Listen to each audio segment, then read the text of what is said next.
So if we miscommunicate, we say something which can say something out of anger, out of not knowing, out of panic.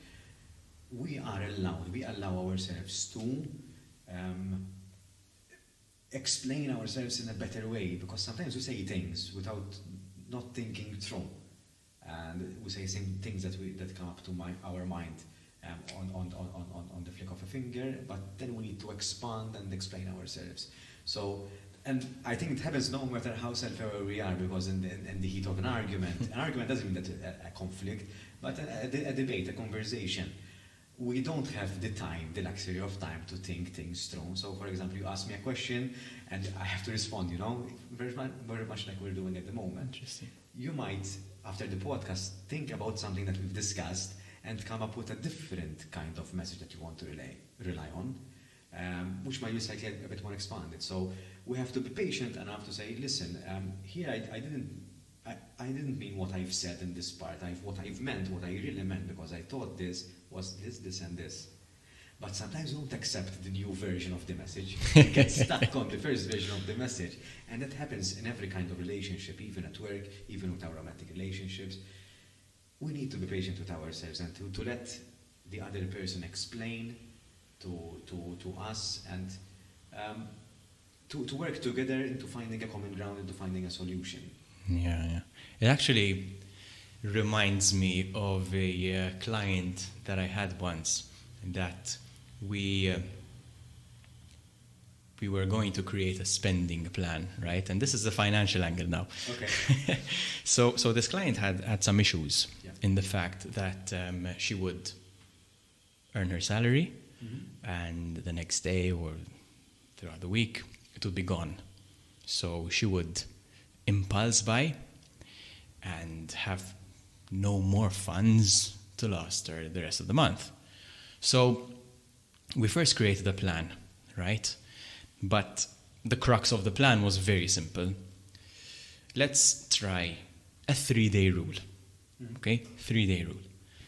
You receive your salary, you go to a shop, you go to a clothes shop, you go to a shoe shop, she liked shoes. You see something you like, fine. Reserve it if you want. Give it to the sales rep. But save it. Don't buy it. Wait for 3 days. Then when the 3 days pass, think, do I want this? And a surprising thing happened, that sometimes she would go and buy this item anyway.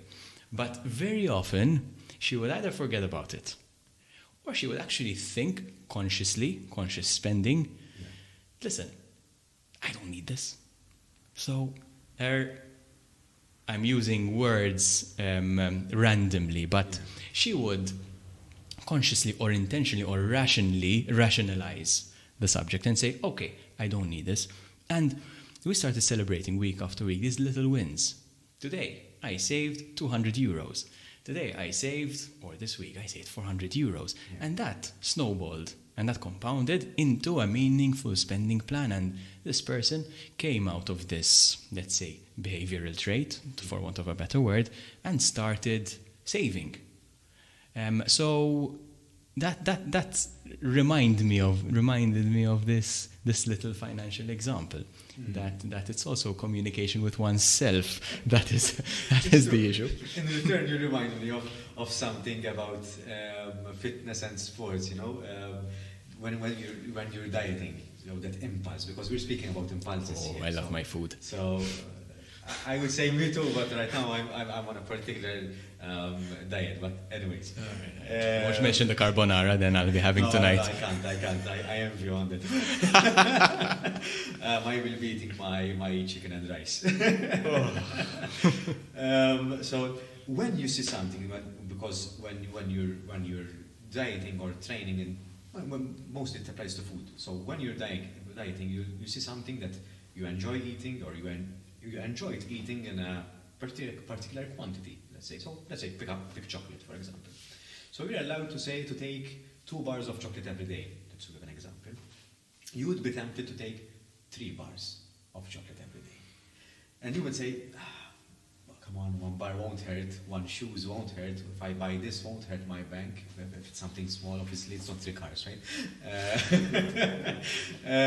So, and you find yourself in that decision-making situation, and what I discovered, not me, I heard it from somewhere, very much like we were saying, that you ask yourself, all right, let me wait till tomorrow.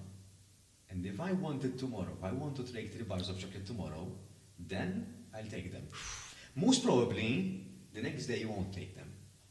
And if you will, it's planned. And because it's planned, you feel that you are under control. So you take them, you might take them because you've allowed yourself to take them, but you won't fall off the wagon. So in terms of dieting, if you do take those 3 bars of chocolate, because it's planned, because you're under control, you won't fall off the wagon. So you won't binge and lose what you've trying to build upon so far in terms of mental fortitude to keep your buzz under control.